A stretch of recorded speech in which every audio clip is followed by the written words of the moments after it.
Good morning. Welcome back to Business AM. You're watching Metropole Television. Join us live through your SMS lines 2146 at YouTube, Facebook, and Twitter. That's across Metropole TVKE.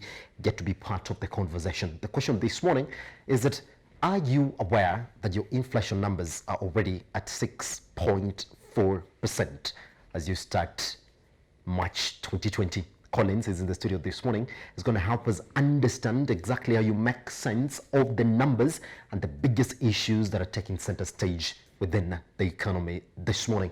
Let's therefore jump into the first one this morning, where now KQ, again, it has received a 5 billion loan from the state. Good. Now, this is to sustain operations of the loss-making airline, which is expected to be renationalized. Now, the move increases the national carrier's indebtedness to the government, its top shareholder, with a 48.9% stake. Now, the state in 2017 converted 16.8 billion shillings worth of loans it had provided to the company into shares as part of the airline's debt restructuring. Now, the government also holds another 7.7 billion worth of convertible debt. Is this the best move from the state, which continues to build up debt to an airline they want to fully renationalize? That is the question this morning. Now, Collins, yes. It is renationalization. We were there the first time, it didn't work out. We're coming back again to take it national again. But the thing is, the loans don't stop, don't seem to stop, because we're talking about another 5 billion one again. And we do know again that if you really look at the losses that the airline is making, that is the government pretty much trying to tell you that we're going to buy out these losses again, because they have done it before.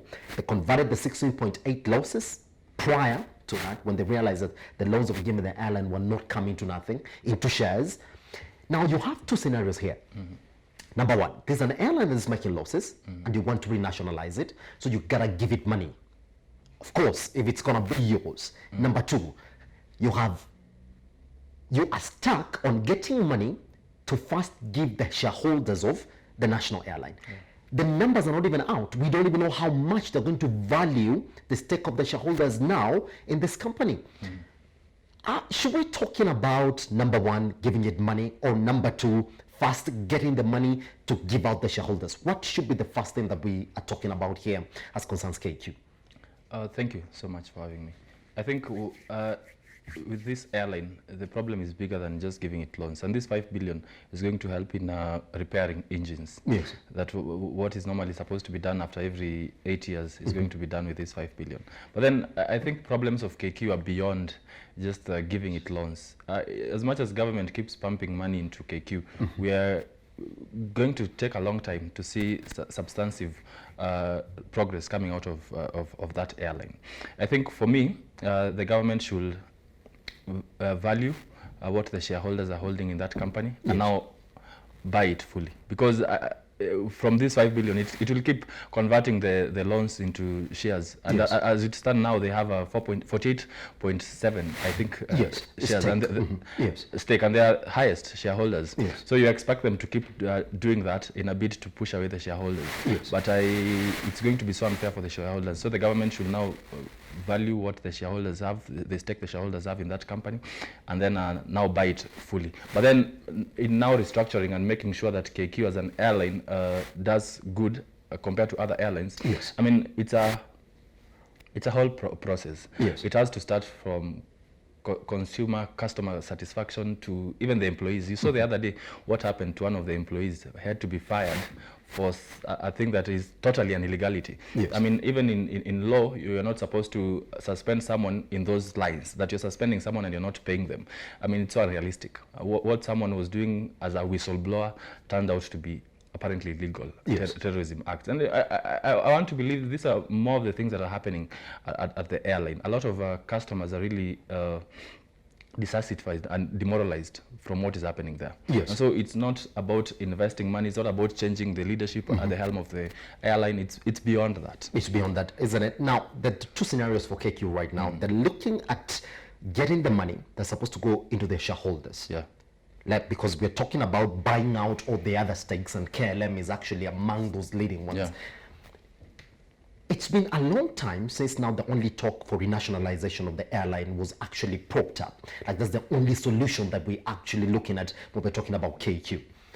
Are they finding it difficult to get this money that's supposed to go into renationalizing this airline? Because we do know at the same time we have a new CS, Treasury, who's really bent on austerity measures that we need to follow as a state. Now it comes into office, it realizes there's a state agency here that needs a lot of money that I don't have now. True. Are we just maintaining status quo? Get a bit of loans, push it to them, let them keep on running. So we're hoping that at the end of the day, we're going to get money. Totally.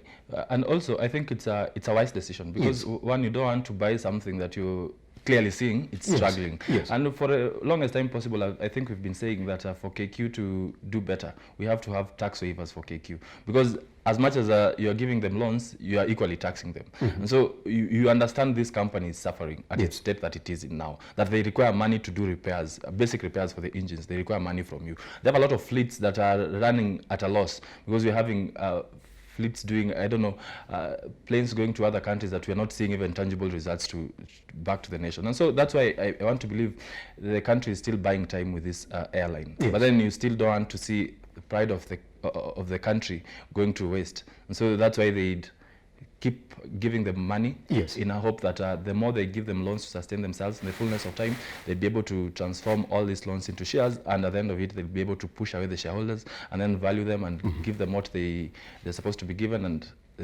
the airline belongs to the nation. Yes. Collins, I want to take you back to Mikosh, the guy who just quit in December after finding it a big task, therefore, to actually turn around the fortunes of KQ. Now, he came in and said that it's simple.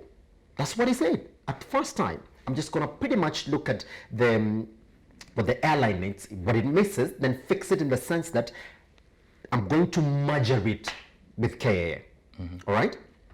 Now, when this merger with KAA didn't go through, should we now therefore look back and say that this is the best time for us to talk about it? Because it looks as if there is no money therefore to actually get to pump immediately into renationalizing KQ. Look, they're struggling to get this money. The only thing they can afford is a loan again, which we do know. At the end of the day, again, Collins, that is money that has run down the pipe. We're going to see it because that's the government pumping money in its own agency. Now, is it time therefore for us to say, well, good and good, let's go back to merging now for KQ with Kenya Airports Authority, because it was touted to be the biggest turnaround for this airline? Mikosi had a good CV. Yes. So unfortunately, he did not succeed. Look, you see, the talk about mergers, me and you entering into a merger, it means the two of us are doing so good, and so we need each other in this. But not that I am so dependent on you that so we can enter into a merger. A merger is not a parasitic relationship. And so for KQ and KAA to enter into a merger, I mean, what is KQ giving? It's like KAA is coming to save KQ all of a sudden. And that's why I think that merger conversation was not viable. Even at this moment, I still believe it's not viable. With everyone knows how KQ is struggling. And so if you're entering into a merger with KQ, no, we are here to save them. We are their messiah. And so no one would want to have that conversation at the moment. Yes. I believe a lot of people said this is a little bit political. There's someone who is trying to see at the end of the day how he can own KQ. Maybe it's going to happen. We're just going to leave it there this morning, isn't it? And see exactly, because the struggle is actually there now. Still talking about the state in business. I just want us to move on to the next scenario. Now, sugar has been the talking point exactly when we start towards the end of February. Now, it turns out that it's a 90.4 billion in debt for the sugar millers in the country. Now, the National Sugar Industry Stakeholders Task Force report, which was handed over to the president last week, indicates the recommendations that the implementation of a 2013 debt write-off plan to ease the burden. Now, top on the list is the collapsed Miwani Sugar, which has an outstanding debt of 27 billion shillings, while Muhoroni Sugar owes 25.1 billion. Sony Sugar owes the government 6.2 billion, while Chemelil is yet to settle a 6.1 billion shillings debt. Mume Sugar, currently under receivership, has an outstanding debt amounting to 4.8 billion shillings, excluding taxes, penalties, and fines, which means it could go higher. And the report revealed that the companies have for a long time incurred losses resulting into negative returns on investments. Thus, due to the accumulated losses, the company's net worth had been systematically eroded to the extent that by June 2018, only Sony Sugar Company had a positive net worth of, now wait for it, 0.5 billion. To put it into figures, that is just 500 million shillings. In 2013, the National Assembly approved the write-off excess debt owed by the millers for the period of up to 2009. Now, the program was expected to take off debt immediately as part of the implementation of the privatization of the mills. The write-off was linked, to the sale of the mills as part of the comprehensive revival process. There are two proposals already floated in this area. Number one, privatization and debt write-off. Let's understand what debt write-off means and get into which could therefore be the best way for the government to solve this crisis. Now, Collins, in simple terms, for somebody really trying to understand what the government is trying to do when they're saying debt write-off, what does it really mean when you say that we're writing the debt of this government agency? Simply means you owe me money. Now I'm saying in good faith, we are done. You don't owe it. To the budget line, any money. I've forgiven you. Now you don't owe me any money. You cannot operate. But you've seen one thing is a lot of this. I think at least the study by the task force led by Oparanya found out at least they were doing at least 6 sugar companies. Yes. Owe the state a lot of money. The conversation has always been about write-off, and most times it has been so much political. Yes. But then the sugar problem, I believe it's more than just writing off their debts. Farmers are now, a lot of farmers have not been paid. A lot of sugar is coming into the country. We're importing a lot of sugar that has not been controlled. The importation of sugar is not controlled. Yes. Yet we have a Crops Act, and we equally have a Sugar Act that has not been amended since the 2010 Constitution. And so really it does not even have punitive penalties with regards to importation of sugar. Rather, it has not even regularized importation of sugar, because then I think in importation of sugar was not that much a big thing. We sort of imported sugar to stabilize what we have. But now most of the sugar that we are having, for instance, for the longest time you've seen Mumia's sugar, packets of Mumia sugar retailing in our supermarkets, but for the longest time you've known Mumia sugar is not operating. Yes. So there's a cartel that is importing sugar from, I think, Sudan and whatever other countries, and then they are repackaging them into Mumia's sugar and then selling them into people.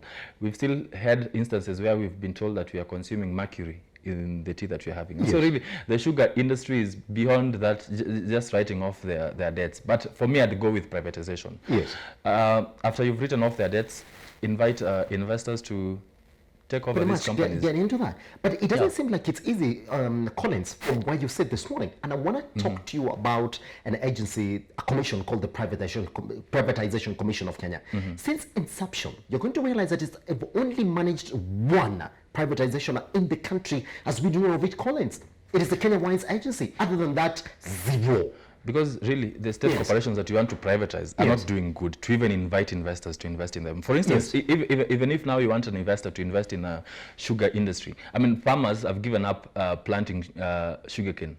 No farmer is doing that anymore. The farmers who are doing that, the percentage of the farmers who are investing in sugarcane now compared to the percentage of the sugar that we need to stabilize the country, really, there's a huge disconnect. And so for you now to even go and incentivize farmers to start growing sugarcane, it's going to be a tall order on anyone who is going to take up that industry. And so really, I'd want to understand why a lot of people are not investing in this sector. But then I don't want to see people investing maybe in SGR and other things as investors, but not to privatize those industries, but not in sugar industry or food industry. Because even how we are using the instability of our food sector, I mean, does not incentivize any investor to invest in that. Peter Munya said something that really rattled the Kenyan minds last week when he says that when he looked at the Kenya Privatization Commission, which is what the task force is therefore recommending, is just go to the Kenya Privatization Commission, let them help you privatize the sugar industries in the country.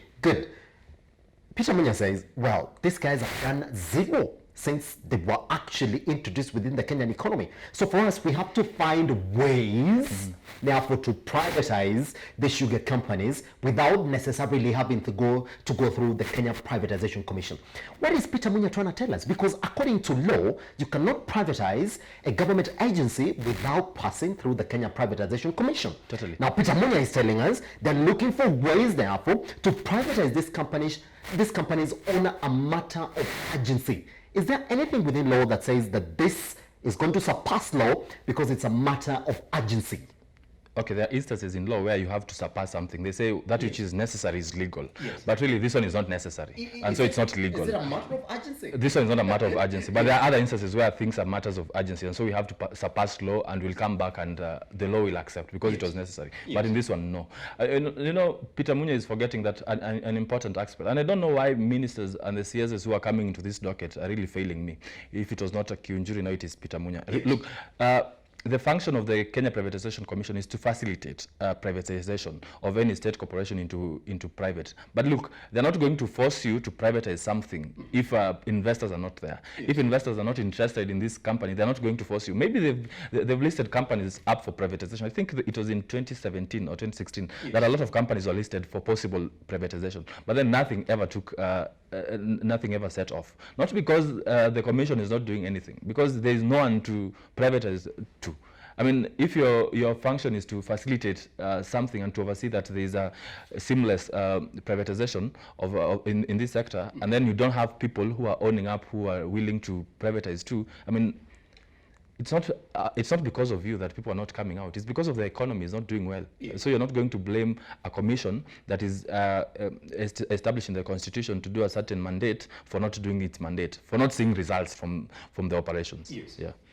All right, another therefore proposal now, should we not actually see Peter Munya go through the Privatization Commission and also the privatization of these companies, and the debt write-off has not been actually regarded as one of the solutions. Could we also talk about therefore consolidating the sugar companies in the country? That's what we're saying.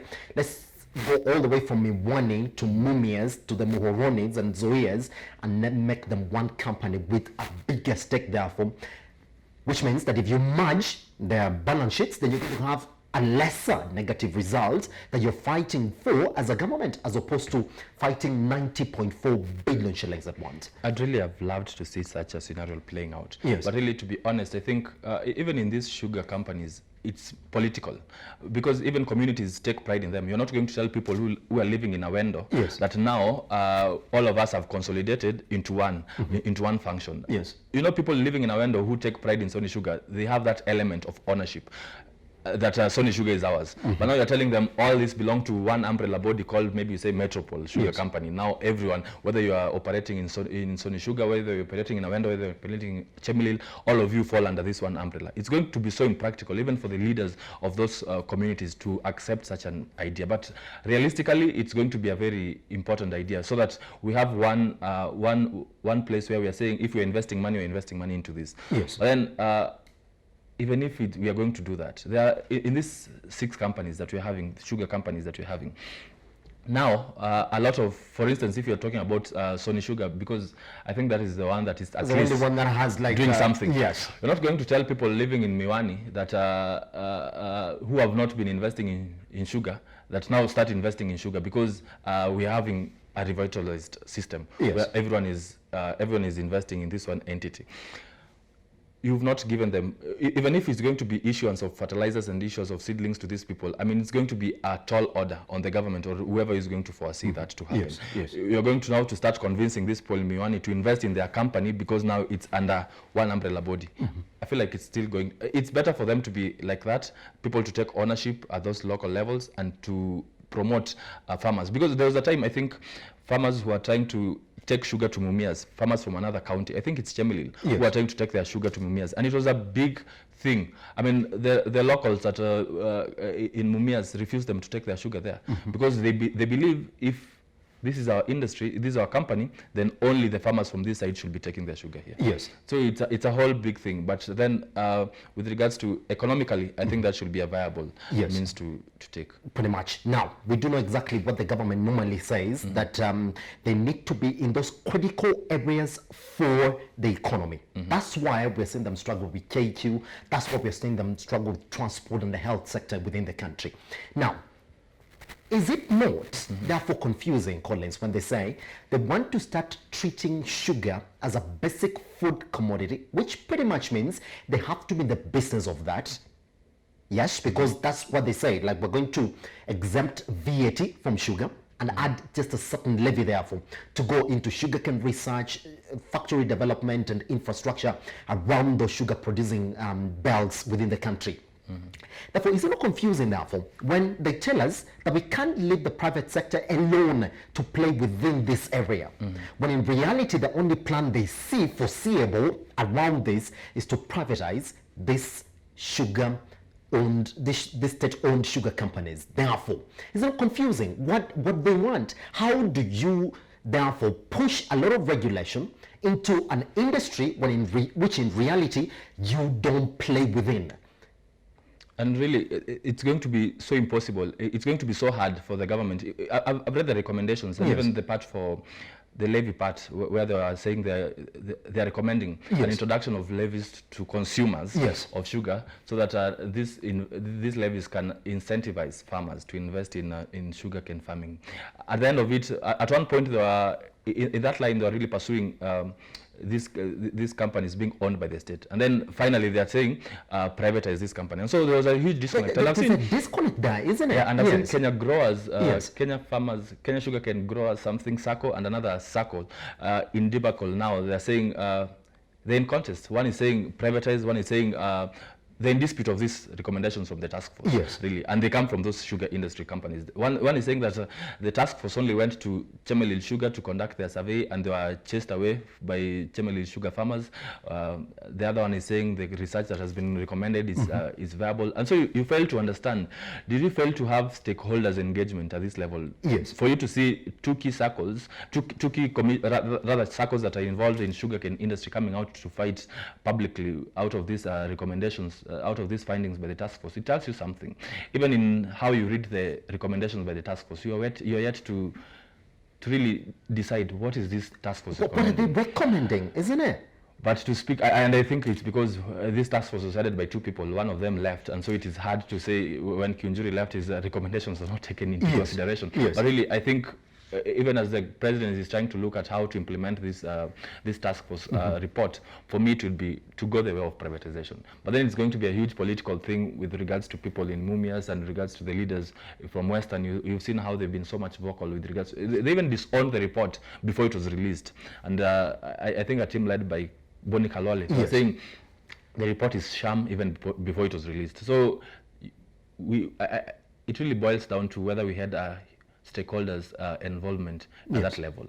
For us to see such a report being disputed and such a report having a very glaring disconnect with regards to what you're recommending. Yeah, isn't it? Because we don't know. Because if you say that let's privatize, then that means that you're getting out of that industry. So issues about introducing levy, issues about treating as a basic commodity should actually be off. But then when you're talking about privatization, really, and I'm in agreement with what you're saying, a lot of recommendations then should be how to incentivize investors to invest into this. Pretty much. But then most of the recommendations are how to make this rationalized, nationalized, and then at the end of it you're saying privatize. I mean, the government want to give it away, but they still want to control an aspect of it. But they don't want to say it because they know as it stands they've failed. And that's exactly where the talking points come this morning. We're going to see exactly whether this task force report is actually going to be released. And the question therefore being is that if we had recommendations that take us all the way back to 2009, therefore to write off the debt that we're talking about here, 90.4 billion shillings, why was it not effected?